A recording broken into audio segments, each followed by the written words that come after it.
How to see speed limits on Google Maps. So hello guys, in this quick tutorial video I will tell you how you guys can track your speed on Google Maps. So for that we will simply click on Maps. It works on Android, iPhone or Samsung. So simply click on Maps. Once we click here you guys will see arrow option. So for speed checking we will simply select our destination. So for destination simply click on that arrow.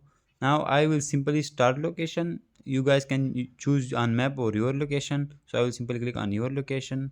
After that you will simply turn on your location. Now click again on turn on. Now click on destination. In the destination you will simply write the address where you are going. So simply I will give address. After that you need to wait for some second. Here it will say walk, train, our car. So simply select the one that you are going with. For example, if you are going in car, simply select car. After that click on start.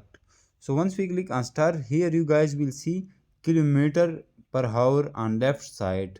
So when you are going fast or like when our speed you are going, you guys will see your speed on left side here.